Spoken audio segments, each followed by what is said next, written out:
오늘은 광야에서 배우는 인내라고 하는 부분에 있는 말씀인데요. 오늘 우리가 15절, 17절을 읽었는데 이 15절과 17절 사이에서 주고 있는 그 말씀을 좀 나누고, 우리가 다음 주부터 이제 더 15절로 이 본문에 이 히브리 교회 목회자가 말씀하고 있는 부분들을 좀 나누고자 합니다. 우리가 지난주의 말씀은 화평과 거룩 위에 선 하나님을 보라, 이 참 아름다운 말씀이었습니다. 동시에 도전적인 말씀이기도 했죠. 우리가 읽은 이 본문은 개인적으로나 공동체적으로 성도를 위협하는 지금 교회가 직면하고 있는 세 가지 위험을 히브리 교회 목회자가 소개를 합니다. 그 세 가지 위험 요소를 소개한다고 하는 것은 그들이 지금 히브리 교회가 그런 위험에 직면해 있다라고 하는 사실을 지금 말해주고 있고, 그래서 이런 초대교회가 당면한 문제에서 크게 양자로 이제 나타났는데, 첫 번째는 초대교회의 그 극심한 환란 속에서도 순교로 자신의 믿음을 증명한 자들이 있었습니다. 우리가 뭐 그들의 이름을 다 알 수도 없고 초대교회에 기록한 이름도 그렇게 많지 않습니다만, 믿음을 순교로 증명한 자들이 있었습니다만, 그러나 또 반대의 부류가 있었죠. 적지 않은 많은 사람들이 그리스도를 부인하게 되어지는 상황으로 가게 되어지는 양자의 상황에 직면해 있었어요. 그러니까 이런 이제 배경 안에서 히브리 교회의 목회자는 이 하나의 일관된 메시지를 주는데, 그것은 뭐냐면 끝까지 영광의 주 앞에 서도록 고난 가운데서도 믿음에서 흘러 떠내려가지 않는 그 메시지를 계속해서 앞에서부터 사실은 주고 있습니다. 히브리서 전체에서 주고 있는 큰 메시지죠.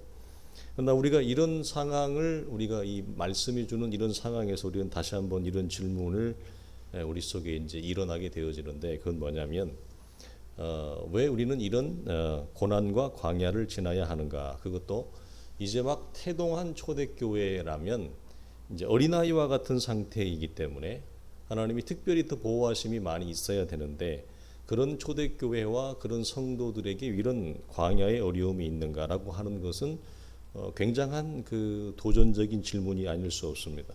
이것은 우리가 요즘에 계속해서 히브리서에 있는 본문에 있는 말씀을 통해 확인하는 건데, 시편 119편에서 이런 말을 합니다.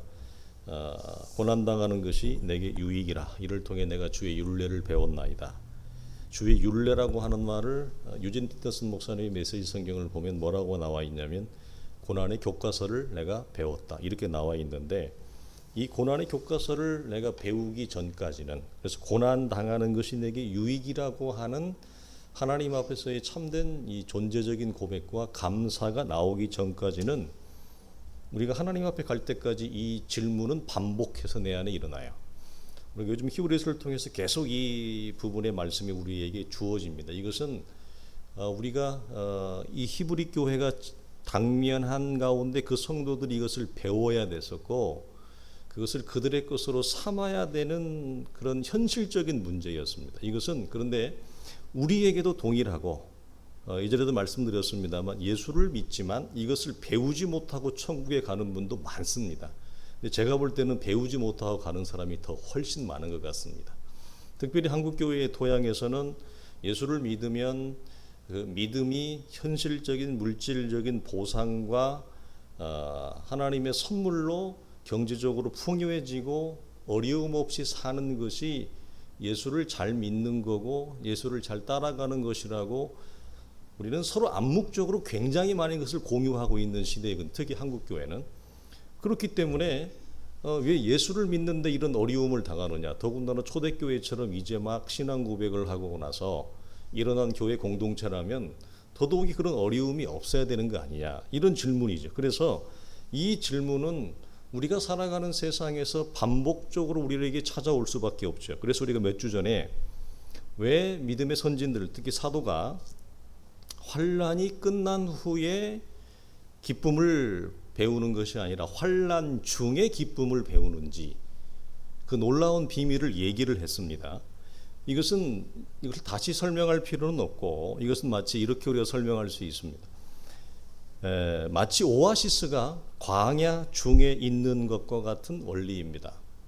그 오아시스는 어디에 있어야 여러분 복음이고 오아시스입니까? 광야 속에 있어야죠. 그러니까 오아시스는 광야 속에 있어야 복음이 돼요. 근데 도시에 만약에 오아시스가 있다고 하면 여러분 그건 복음이 되어줄 수 없습니다. 도시에 오아시스가 있을 수도 없겠지만 있다 한들 그 우리에게 얼마나 여러분 그것이 가치나 복음이나 여러분 복된 소식이 되겠습니까? 그것은 그냥 단순히 우리에게 오락거리가 되어지고 삶을 살아가면서 잠시 우리가 맛보는 일시적인 시원함, 쉼터와 같은 역할로 전락되어지고 마는 거예요. 그러니까 쉼터는 일시적인 회복과 만족은 우리에게 주죠. 그러나 근원적인 회복과 만족은 주지 못합니다. 그러면 광야를 거치면서 광야를 통해서 기쁨을 배우는 신앙과 그렇지 않고 늘 쉼터만을 추구하고 쉼터를 통해서 숨을 쉬는 신앙, 이 우리가 쉼터의 신앙이라고 말을 할 수가 있죠. 신앙은 신앙인데 쉼터의 신앙입니다. 늘 보상과 채움과 만족을 추구하는 신앙, 그것도 이 땅에서 물질적이고 현세적인 것으로 채워지는 신앙을 얘기합니다. 그래서 이 쉼터의 신앙은 무엇을 헤어나오지 못하죠? 금방 배가 고파요. 금방 허기가 져요. 지난주랑 이번 주랑 또 달라요. 일주일도 못 깨요. 못 견뎌요. 광야의 신앙을 통과하지 않고 광야에서 이걸 배우지 못하면 일주일도 하나님 앞에 근원적인 만족과 근원적인 유한과 기쁨을 유지하지 못하는, 그래서 반복적인 허기짐에서 벗어나지 못하는 신앙이 되어져서 늘 이렇게 안절부절 못하게 되어집니다. 그러니까 이런 경우에는 어떻게 해야 됩니까? 아직은 더 광야를 가야 됩니다. 왜 가야 되죠? 광야 중에, 환난 중에 오아시스를, 기쁨을 배우지 못했거나 발견하지 못했기 때문에 그래요. 그러니까 우리가 한 두 달 됐나요? 주일 낮 예배 때 이런 설교의 제목이 있었습니다. 광야의 총량을 다 채우지 못했다.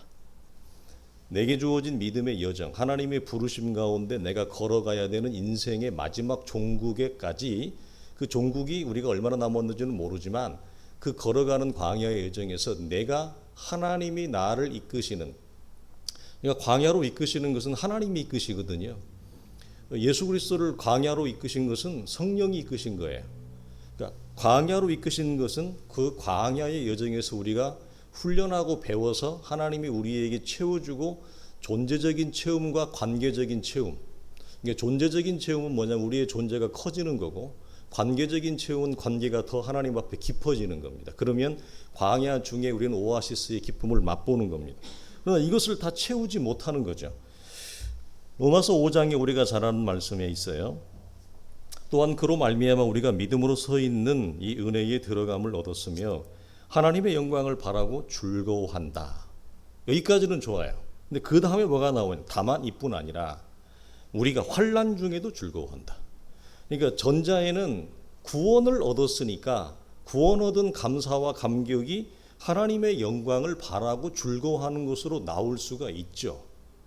그러나 이 구원 얻은 후에 이 감격이 어디에도 그대로 영광을 바라고 즐거워해야 되느냐? 환난 중에도 즐거워하는 것으로, 그러니까 다만 이뿐 아니라고 하는 것은 이 전반부뿐만 아니라 후반부에도 내가 원하지 아니하는 시절이 나에게 찾아와도 이 말입니다. 그래서 만약에 그렇지 못하면 이런 환난은 인내는 연단은 소망을 이루는 줄 알 것이다. 이걸 배워야 된다는 거예요. 이것을. 그러면서 우리가 아는 대로 이 인내와 연단과 소망이라고 하는 것은 팔복의 열매처럼 구원 얻은 하나님의 자녀들이 가지는 신자의 근원적인 존재적인 열매들이에요. 인내, 연단, 소망은. 그러니까 팔복이 내 안에 나타남을 통해서 내가 하나님의 자녀인 것을 확인하듯이 인내와 연단과 소망이 내 안에 나타나면 그건 내가 하나님의 자녀인 것을 이것을 통해 확인하는데, 이것들은 서로가 굉장히 상호 의존적이에요. 무슨 말이냐면 인내는 연단으로 우리를 밀어내고 연다는 인내를 우리를 받아줘요. 서로가 열어주고 열어서 받고 밀어주고 밀어받는 굉장히 상호 친밀한 관계성으로 영적인 유기성으로 이렇게 연결되어져 있어서 광야를 통해서 인내를 우리가 배우면 반드시 연단돼요. 그러니까 인내와 연단은 반드시 하나가 되어지고 그러면 우리 안에는 이전에 없었던 거룩한 소망이라고 하는 것이 일어난다고 성경이 얘기해요. 이 모든 것들의 마스터키는 어디 있냐면 환난 중에 오아시스를 맛보는 거예요. 환난 중에 즐거워하는 그 시선이 열어지는 하나님을 배우는 그 축복에 있어요. 그럼 왜 인내가 필요할까? 우리 히브리서 10장에 지나오면서 이 말씀이 있었어요. 너희에게 인내가 왜 필요하냐? 인내가 필요함은 하나님의 뜻을 행한 후에 약속하신 것을 받기 위함이라. 인내가 왜 필요하느냐? 그냥 바로 주면 되지. 바로 주면 어떻게 되겠어요? 망나니가 되죠. 아무 고생도 안 해보고 세상도 모르고 어려움도 모르고 힘든 사람들 심정도 모르고 타인의 삶에 대해서 공감과 공유도 없는데 우리가 인내가 필요하는 것은 하나님의 약속하신 것을 받기 위함인데 이 약속의 성취는 성경이 뭐라고 했냐면 인내라고 하는 과정, 인내라고 하는 존재의 성장을 통해 주어진대요. 그냥 거저 안 준대요. 그 이유는 하나님 우리를 사랑하시기 때문에 그렇고 인간이라는 이 구조가 얼마나 취약하고 연약한지 인내라고 하는 광야의 연습과 훈련이 없이 우리가 원하는 것을 하나님이 거저 주면 우리의 인생이 망가지기 때문에 그렇습니다. 그래서 출애굽은 은혜로 나왔지만 우리가 시샘말로 하는 말이 무슨 말입니까? 가나안은 광야를 반드시 통과해야 되죠. 출애굽했으면 홍해 땅 하나님이 기적으로 홍해 두고 동풍을 열어버린 것처럼 그냥 가나안으로 바로 옮겨버리죠. 근데 왜 하나님이 광야를 그렇게 거쳐가게 합니까? 이것은 우리가 반드시 우리에게 하나님이 인내라고 하는 하나님의 존재적인 그 요소를 우리에게 채우고 배우게 하기 위함이에요. 그래서 인내는 우리가 이렇게 말할 수 있습니다. 광야라고 하는 한 여정에 반드시 들어있는 요소이자 부분이죠. 그러니까 광야와 인내는 나눌 수가 없어요. 광야를 건너면서 어떻게 인내하지 않고 여러분 광야를 걸을 수 있겠어요? 그건 있을 수가 없죠. 물리적으로도 그렇고 현실적으로도 그렇고 영적으로도 그렇잖아요. 그러니까 약속이 광야를 통해 주어진다는 것은 진리이잖아요. 그리고 매우 자연스러운 이치이잖아요. 이것은 히브리서 2장에서 이렇게 얘기했어요. 히브리교회 목회자가 누구의 예를 동원했냐면 예수 그리스도도 고난을 통하여 온전하게 되심이 마땅하도다. 이 말씀을 동원했어요. 그러면서 죄 없는 분이 고난을 통해서 온전해지셨다면 하물며 너희일까 보냐. 죄인은 우리가 은혜로 구원을 받은 이후에 광야의 연단 없이 우리가 하나님의 뜻을 행하는 존재가 될 수 있겠느냐. 그건 불가능하다. 그렇게 말하면서 그리스도도 십자가의 고난 없이 십자가의 인내 없이 인류를 향한 하나님의 뜻, 그게 뭐죠? 아버지의 구원이었습니다. 그리스도도 십자가의 고난과 인내를 통해서 인류를 향한 하나님의 뜻을 성취하는 그 거룩한 도구와 통로가 되어지잖아요. 이처럼 그리스도도 이 땅에 오셔서 그에게 주어진 고난의 분량을 남김없이 다 채웁니다. 그 십자가의 죽음에 이르기까지, 그 가기까지는 그가 얼마나 많은 인내를 여러분 그가 겪습니까? 그 인내의 과정, 고난의 과정, 십자가의 과정을 남김없이 다 채운 후에 무엇이 그의 삶을 통해 나타나죠? 아버지의 뜻, 아버지의 약속하신 것이 이루어져요. 그러니까 인내를 통해 우리는 하나님이 우리에게 약속하신 것을 얻습니다. 근데 문제는 뭐죠? 인간이 가진 성급함과 인간이 가진 욕망이 이 광야의 과정을 통째로 뛰어 넘어가고 싶은 거죠. 빨리 그냥 톡 뛰어서 가나안으로 톡 들어가 버리고 하나님이 나를 향해 약속하신 그 뜻, 그 약속의 기업과 선물을 그냥 받아 누리고만 싶은 것입니다. 그래서 결코 이 과정 없이 이루어지지 않는다. 그러므로 성도는 고난과 친숙해져야 됩니다. 고난과 친숙해진다는 말은 너 죽도록 고생해봐야 돼. 그래야 네가 알지. 이런 얘기가 아닙니다. 고난을 많이 겪으라는 말이 아니라 고난의 신비를 배워야 한다는 말이고, 그럴 때 고난은 우리에게 복이 되고 복음이 됩니다. 우리가 그래서 자주 듣던 말이 이런 차원에서 고난은 우리에게 위기가 되어지는 겁니다. 그렇지 않으면 그냥 고생만 하게 되어진다 그랬습니다. 왜냐하면 삶이란 아무리 내가 방어적이고 신앙이 피상적일 때, 그리고 이 광야를 통해서 하나님의 깊은 복음을 우리가 열어지지 않을 때는 신앙은 피상적인 신앙을 절대 벗어나지 못합니다. 절대 벗어날 재간이 없습니다. 사람은 피상적인 신앙을 다르게 얘기하면 방어적인 신앙입니다. 그리고 방어적인 신앙을 더 현실적인 말로 하면 계산적인 신앙입니다. 그래서 어떻게 내가 돌다리를 건너야 내게 주어진 이 현실적인 안락함과 안정감을 잃지 않으면서 내가 이걸 갈 수 있을까? 이런 신앙을 우리가 피상적이고 방어적인 신앙이라 그래요. 그런 사람들 사실 교회 안에 적지 않습니다. 그러나 그 또한 우리가 기다려줘야 되는 거죠. 그래서 삶이란 내가 아무리 방어적이고 치밀하게 계산을 해도, 그래서 이렇게 하면 어려움이 없을 거야. 나름대로 계산을 해보니까 그렇다고 어려움이 없던가요? 전혀 생각하지 않은 데서 툭 터집니다. 전혀 상상도 안 했던 데서 어려움이 일어나죠.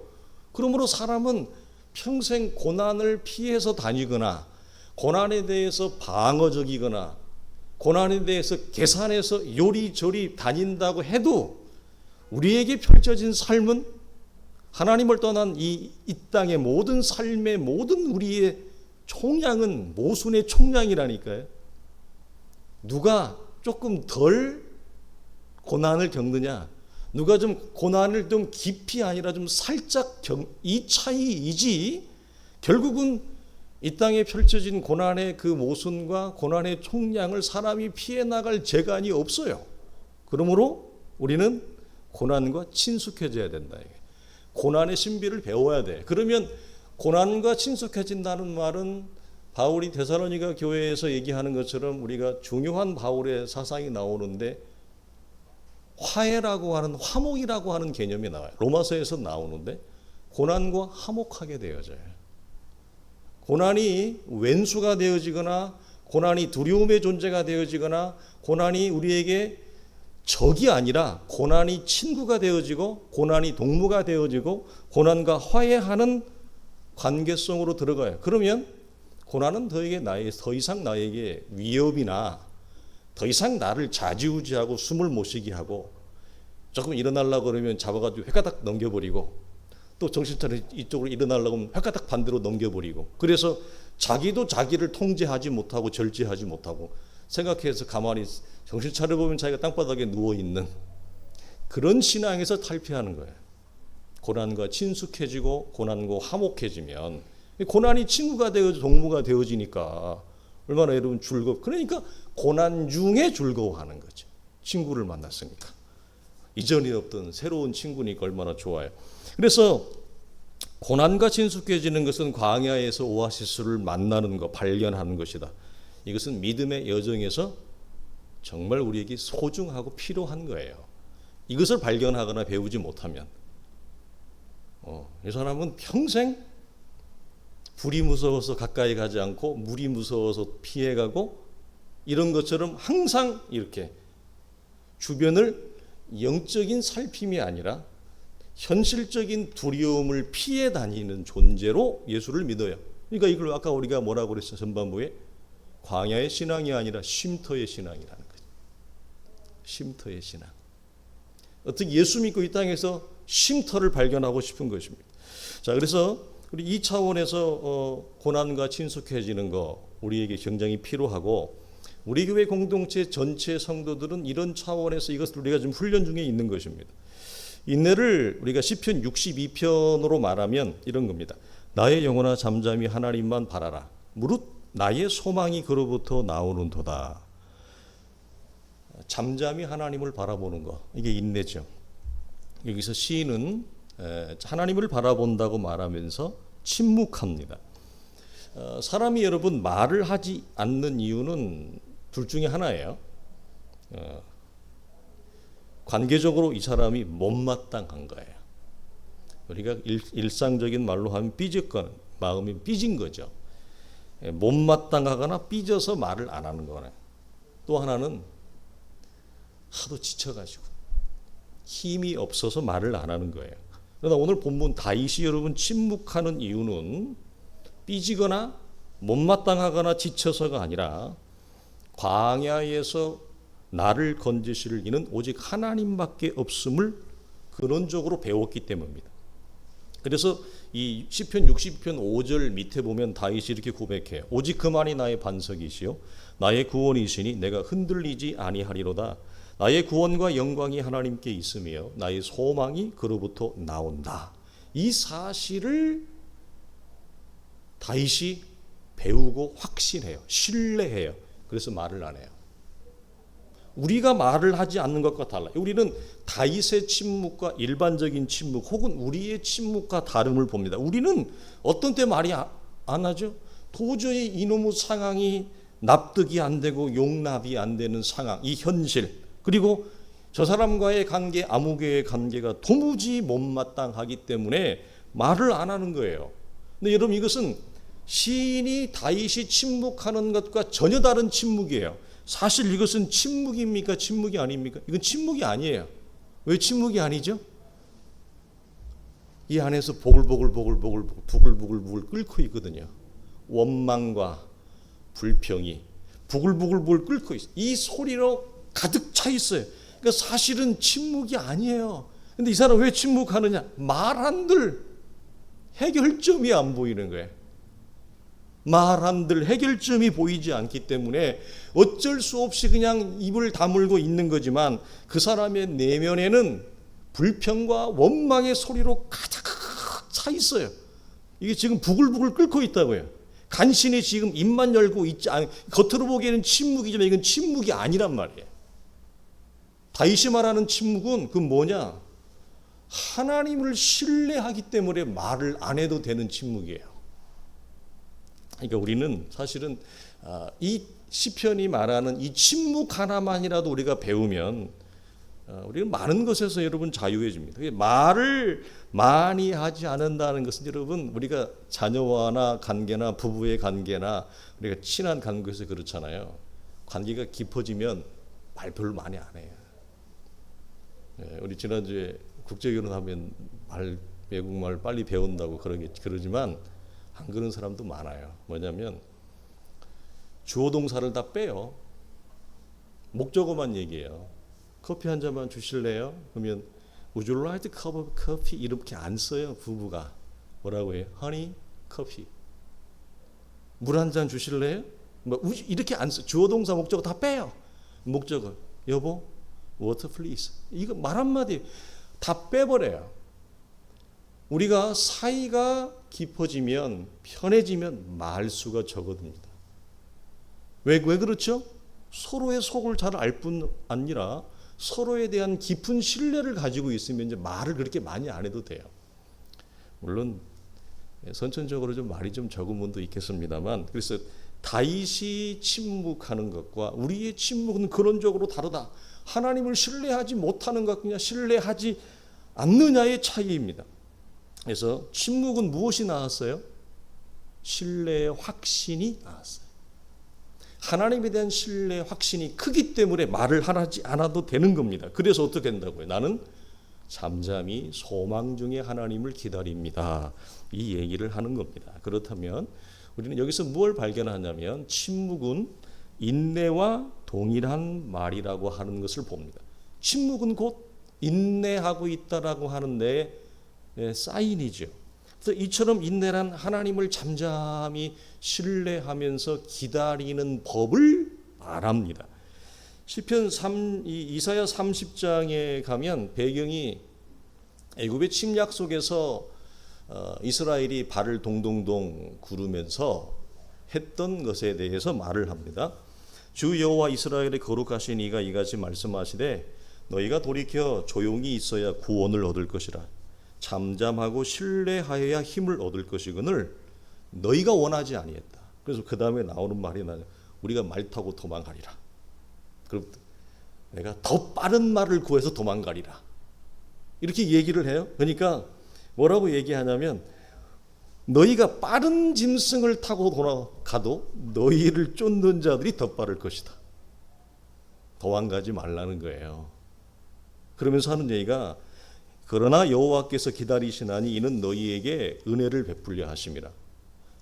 일어나시리니 이는 너희를 궁휼히 여기라 하심이라. 대저 여호와는 정의의 하나님이시라. 그를 기다리는 자가 복이 있다. 도망가지 말고 여기서 기다리고 있어라. 내가 너희에게 복을 준다. 이 말을 하는 거예요.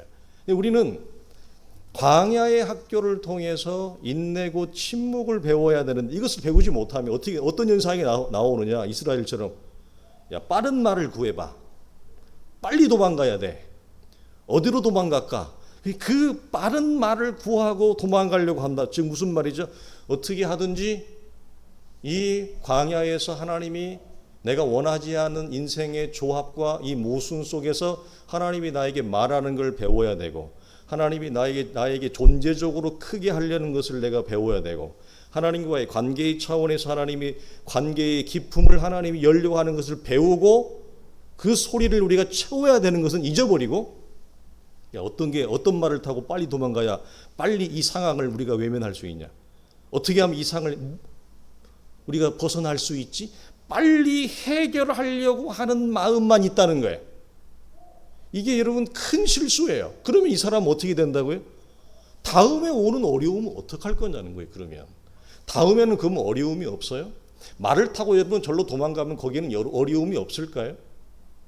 뭐라고 얘기해? 네가 가는 말보다 더 빨리 쫓아가리라. 이 어려움이 기가 막힌 말입니다. 그러니까 우리는 회피하거나 도망갈 수 없고 내가 서 있는 이 자리에서 하나님의 우리에게 원하시는 그 광야의 인내를 배워야 하는 것이 지혜이죠. 그래서 우리 히브리 10장 35절 이하에서 뭐라고 얘기했다고 이런 차원에서 너희가 인내가 필요하면 약속하신 것을 받기 위함이라. 너희가 담대함을 버리지 마라. 이것이 너에게 큰 상을 얻게 한다. 이게 같이 이렇게 연결되어져 있어요. 이게 여러분 굉장히 우리 교회에게 지금 필요합니다. 우리 성도들 전체에게도 마찬가지예요. 물론 이제 광야의 학교에서 이 인내를 곧 침묵을 배우는 과정에서 일어나는 반드시 모든 신자들이 경험하는 공통의 현상이 있습니다. 공통의 현상. 이건 뭐냐면 영적인 혼란과 혼동을 겪습니다. 우리가 이 광야 연단을 받을 때는 힘들거든요. 육체적으로도 힘들고 정신적으로도 힘들고 관계적으로도 힘들고 경제적으로 다 힘들어요. 이런 우리가 이 연단 속에 들어가 있기 때문에. 그런데 가장 큰 이 혼동과 혼란은 뭐냐면 이런 상황에서도 전혀 나를 도와주지 아니하시는 하나님에 대한 낯설음. 하나님이 굉장히 불의한 재판관처럼 나에게 보인다고 하는 겁니다. 전혀 하나님이 나를 챙겨주지 않아요. 현실적으로. 이 부분에 대한 혼동과 혼란을 겪습니다. 왜 불의한 재판관처럼 보이냐면 기도해도 응답이 없어요. 간구해도 응답이 없어요. 대체로 이런 이제 이 광야의 깊은 연단과 침묵과 인내를 배우지 못할 때는 여기서 우리의 기도는 단 한 가지예요. 여러분 기도 어떻게 하셨어요? 힘든 일을 겪으면 하나님 빠른 말을 천리말을 주십시오. 이거예요. 우리는 빨리 이 말 타고 도망가기, 이 어려움에서 도망갈 수 있도록, 이 어려움이 해결될 수 있도록 이거 하나만을 놓고 대체로 우리는 어린아이 때 기도를 합니다. 기적이 찾아오지 않고 응답이 없습니다. 오롯이 다 하나님이 겪도록 하나님이 그냥 나를 바라보십니다. 그럼 우리는 어떻게 되냐면 내가 도대체 무엇을 해야 될지를 모릅니다. 일의 앞뒤 좌우 선우를 모르고 영적인 혼동과 혼란에 빠지게 되어진다고 하는 것. 이것이 반드시 우리가 겪어요. 이 기간에는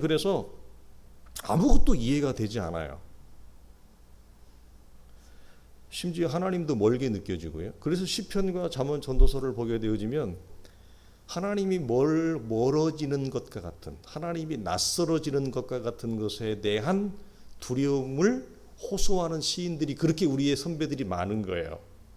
그들의 공통점이 뭐죠? 다 광야를 겪고 지나가는 중, 인내의 과정, 인내를 배우는 과정 중에 그들이 다 그것들을 토로하는 겁니다. 공통적으로 겪었다는 거죠. 그러나 이런 영적인 혼동은 우리에게 큰 유익이 되고 반드시 거쳐야 된다라고 하는 겁니다. 그래서 이 인내의 기간은 여러분 잘잘못의 문제가 아니에요. 왜냐하면 대체로 이럴 때 우리가 떠오르는, 내가 하나님 앞에 뭘 잘못했지? 내가 뭘 놓쳐서 그럴까? 이런 잘잘못의 문제나 아니면 옳고 그름의 문제, 내가 잘못 선택했나? 이런 선택의 문제, 그리고 내가 별로 안 했나? 기도를 많이 해야 되겠다. 이런 기도의 문제도 아니에요. 다시금 말씀드려요. 잘잘못의 문제, 옳고 그름의 선택의 문제, 기도를 내가 많이 안 해서 그런가? 이런 기도의 문제가 아니라고 하는 거예요. 그럼 뭐냐?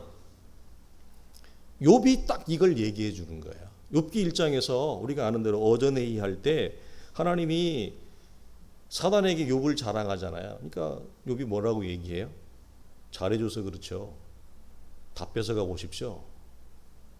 죽을 상황에 밀어나 보십시오. 그래도 욥이 이 모양으로 하나님을 찬양하는지, 하나님을 잘 섬기는지, 이 얘기예요. 무슨 말이에요? 내가 이해할 수 없는 광야일지라도 나는 여전히 하나님을 신뢰하고 있는가? 이 차원의 문제예요. 이 인내의 기간을, 인내를 배우는 기간에는 숨이 턱턱 막히는 광야일지라도 여전히 하나님의 영광을 바라고 즐거워할 수 있느냐의 차원이죠. 그래서 우리가 아까 로마서 5장에서 말하는 것처럼 구원받고 난 이후에 하나님의 영광을 즐거워하고 바라는 그 감격이 이뿐 아니라 네가 어려움 속에서도 여전히 즐거워하느냐. 이게 욥에게 하나님이 원하셨던 겁니다. 그리고 이것은 우리에게도 동일한 거죠. 그래서 이 인내의 기간에는 우리가 투덜대지 않고 잠잠히 하나님의 구원을 기다리는 법을 배우는 이 훈련의 차원이기 때문에 내가 뭘 잘못했나? 아니 내가 잘못해서 그런 게 아니에요. 욥이 잘못해서 그런 게 아니라니까요. 차원이 전혀 달라요.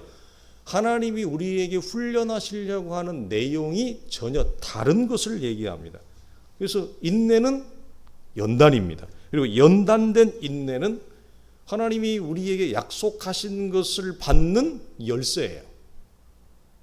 그러니까 이 연단된 인내 없이 약속하신 것을 우리는 빨리 받고 싶은 거예요. 예, 잘 달리는 말을 타고 빨리 여기서 해방되고 싶은 거죠. 탈출하고 싶은 거죠. 그 마음이 크다면 우리가 뭘 봐야 돼요? 내 안에 인내의 기간, 그 과정을 통해서 내 안에 연단된 인내가 있는가? 그 연단된 인내가 있다는 건 무슨 말이에요? 침묵으로 하나님의 구원을 잠잠히 소망 중에 기다리는 내 존재를, 내 영혼을, 내 믿음의 현실을, 실상을 내가 내 안에서 확인해야 되는 겁니다. 이것이 없이 우리의 마음속에서 하나님 빨리 여기에서 벗어나게 해주십시오. 하나님 빨리 내가 원하는 세상을 열어주십시오. 기도한들 하나님은 그렇게 쉽게 안 준다니까요. 왜? 쉽게 주면 좋은 말 타고 나가서 천리마 타고 나가서 엉뚱한 일 하고 다닐 거 아니야. 좋은 말 타고 밖에 나가서 예쁘게 꾸며 입고 엉뚱한 일 하고 다닐 거 아니야. 하나님이 안 주시는 거죠. 우리 모두는 이제 목회자로서 우리 성도들, 우리 교회 공동체 전체를 보면 우리는 이 인내를 배우는 그 부름의 초청을 받았고 그 과정 중에 있어요. 그래서 하나님의 말씀을 믿고 잠잠히 기다리되, 여기 또 하나 우리가 성경이 얘기하는 것, 내 손의 일을 놓지 말라, 이 얘기를 합니다. 그 뭐냐면 일상을 놓지 말라. 하나님의 말씀을 믿고 잠잠히 기다리라고 하니 하나님이 내 손에 주는 일까지도 우리가 놓는 것을 말하는 것은 아닙니다. 하나님이 내 손의 일, 내 손의 역할과 몫을 하나님이 보이시는 대로, 그것이 멀리 있으면 멀리 있는 대로 가까이 있는 것을 먼저 내가 감당하고 기다리라. 그러면 반드시 하나님이 그 약속하신 것을 줍니다. 존재와 관계의 차원에서 우리가 성장하면 반드시 줍니다. 그래서 누가복음 18장에 이 말씀이 있잖아요. 기도에 관련돼서 불의한 재판관에 대해서 얘기하면서 그 결론의 뒷부분에 이렇게 얘기해요. 하나님께서 그 밤낮 부르짖는 자들의 택한 자들의 원한을 풀어주지 않게 아니하겠느냐? 그들에게 오래 참으시겠느냐? 내가 너희에게 이르노니 속히 그 원한을 풀어주시리라. 이 얘기를 해요. 그러나 인자가 올 때에 이런 믿음을 가진 자가 많겠느냐? 다 좋은 천리마 타고 내가 원하는 세상으로 도망가려고 한다는, 빨리 벗어나기만을 원하는 그런 쉼터의 신앙을 가진 자들이 많지, 내가 인자가 올 때에 이런 믿음을 가진 자들을 볼 수 있겠느냐? 적다는 거예요. 그러므로 여러분, 구원은 생각보다 많지 않을 수도 있습니다. 우리 전한테 나누었죠. 나는 너를 모른다는 말은 무슨 말이라고요? 너는 나를 평생 잘못 알았다. 이 말이에요. 그 말이 무서운 말이에요. 우리는 우리 하나님의 입장에서만 하나님이 나를 모른다는 걸로만 이해를 하는데, 그게 사람의 입장에서 보면 평생 교회 안에 있었는데 그 배경이 마태복음 7장이나 24장이나 25장이나 다 배경이 어디냐면 교회 안에 있는 컨텍스트예요. 교회 안에 있었는데 너는 나를 모르고 살았다. 이 얘기를 하는 게 굉장히 어떻게 표현할 수 없는 슬픔이 오는 거예요. 그 말씀 자체가. 그러니까 생각보다 이런 차원에서 구원은 엄격해요. 그래서 인자가 올 때에 세상의 오아시스를, 도시의 오아시스를 추구하는 신앙이 아니라 광야의 참된 오아시스를 추구하는 신앙을 가진 자들이 많지 않습니다. 오늘도 대선 결과가 나왔잖아요. 미국 대선에서 트럼프가 또다시 재임한 이유는 미국 기독교 때문에 그렇습니다. 미국 동부의 기독교가 트럼프를 다 지지합니다. 심지어 제가 좋아하는 미국의 아주 훌륭한 그 개혁교단, 개혁주의 말씀을 증거하는 장로교단의 목사님들도 트럼프를 지지합니다. 트럼프의 인격을 지지하는 건 아닙니다. 그건 가슴 아픈 일입니다. 어쨌든 그래서 시대가 이렇게 여러분 혼란하고 어렵습니다. 시대 전체가, 세계 전체가 그렇고 우리 민족도, 나라도, 한국교회도 전 세계적으로 그 속에서 우리가 어떠한 하나님과의 관계 속에서 참된 기독교의 신앙을 추구해야 되는 것은 정말 우리 시대에는 현실적인 숙제가 되어진 것 같습니다. 우리 사랑하는 성도들이 이 연단의 기간, 인내의 기간 중에 있는데 우리 성도들이 잘 하고 계십니다. 지금까지 잘 따라오셨습니다. 곧 하나님이 우리를 향하신 그 인내의 연단과 훈련이 우리가 지금 올해 6년 차인데요. 생각보다 가까울 수도 있습니다. 여러분이 말을 타고 말을 구하려고 하지 마시고 하나님 앞에서 나라고 하는 존재가 더 커지는 영적인 숙제를 더 해결하십시오. 그걸 놓고 하나님 앞에 기도하시고 그걸 놓고 우리가 하나님 앞에 영적인 씨름을 할 때 우리가 이 어려운 우리에게 놓여 있는 처지가 우리에게 친구가 되어지고 동무가 되어지는, 그렇죠? 얼마나 좋아요. 친구는, 동무는 여러분 부모 다음으로 좋은 거예요. 하나님 다음으로 좋은 거예요. 그래서 그 속에서 여러분이 웃으면서 걸어갈 수 있기를 주님의 이름으로 축원합니다.